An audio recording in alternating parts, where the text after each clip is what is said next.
G'day, folks. Welcome back to another Beaten 42 episode. Apologies for last week once again.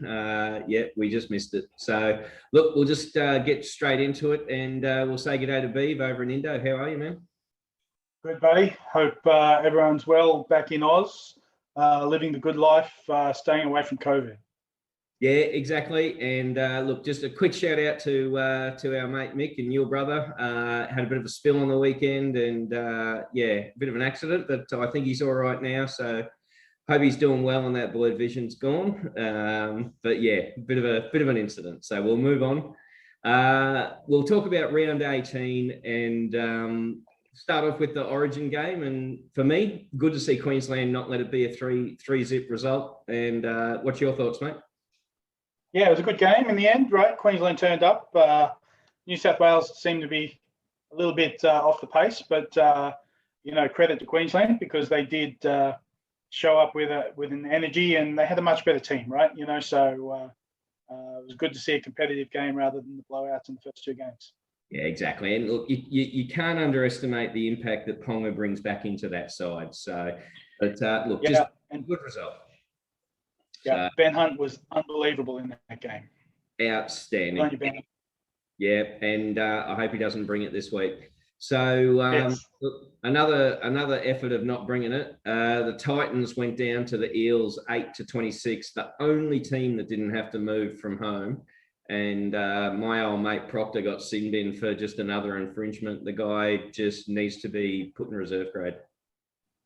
Yeah, look, Proctor, he's way up on your list of favourite players ever, isn't he? Right? Look, you guys were never in that game, smashed early, and it was one of those games you wouldn't want to watch the second half. Yeah, exactly. So speaking of second halves, Dragons down to Manly 32-18, and without DC or Turbo. I tell you, if you can't beat that team without those guys, right? And I don't think Jake played either, did he? Correct. So you can't beat that team without their top three players, then you've got no chance, right? So first half was okay. The second half just absolutely diabolical by the Dragons, right? So they need to have a team barbecue this week and work out where they're going to get it right for the future. Shocking. Yeah, exactly. More team barbecues for the Dragons. Unfortunately, Cowboys got off to a reasonable start with the Roosters and then went down 34-18. So sorry, Ma, but no dice this week. Yeah, I mean, lots of points, and Cowboys probably contested more than I thought they would have in this game, right? So, but getting close isn't good enough, right? So, Cox get 2 more points. Yeah, exactly. Like, no point coming second in a 2-horse race. And speaking of coming second, Sharks. I surprised the Raiders upset them 34-18, in my opinion. Yeah, look, I thought the Raiders would get the win.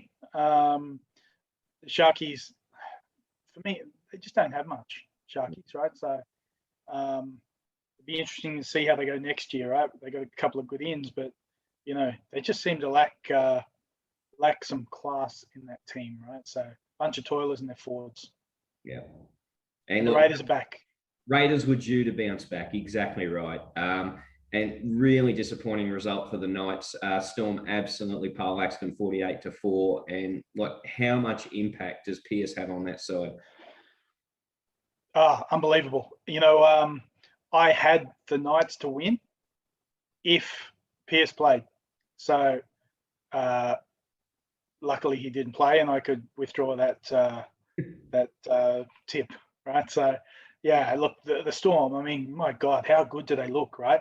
And they did it without Pappenhausen, without Harry Grant, without Christian Welsh, without Nelson Asafa-Solomona, without the Fox.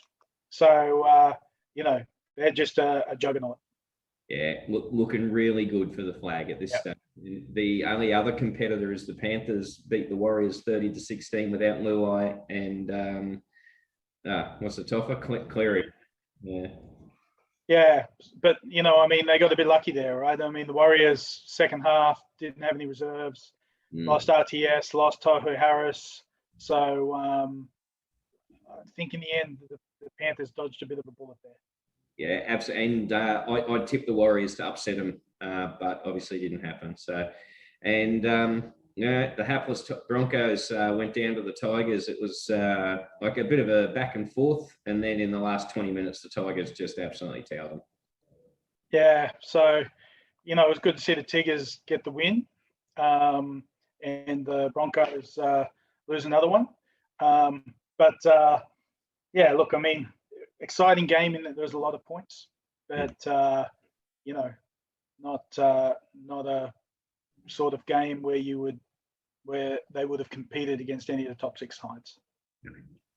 No, exactly right. And then the last game of the round where the Dogs actually had a lead at half time until Lewis just had that brain snap at half time and went to the bin for 10 minutes. Rabbits end up winning 32-24. Yeah, look, geez, that was funny, wasn't it? Right? I mean,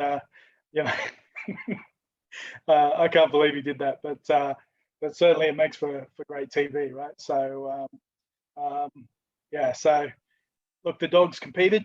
You got to worry about the Rabbits. The Rabbits, didn't really give it to them, but maybe old Bennett, just going to get the Rabbits to be, coming good right at the end of the year, right, coming into finals, because right now they don't look that great to me.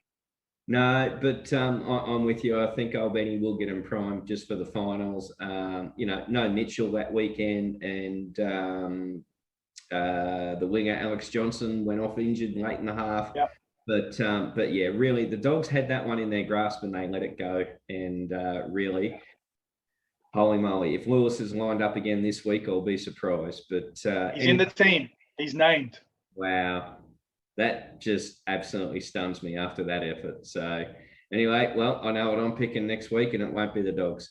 So, all right, mate. Well, thanks for that feedback on the round 18 and we'll talk to you soon and we'll speak about round 19. All right, take care. Enjoy your footy.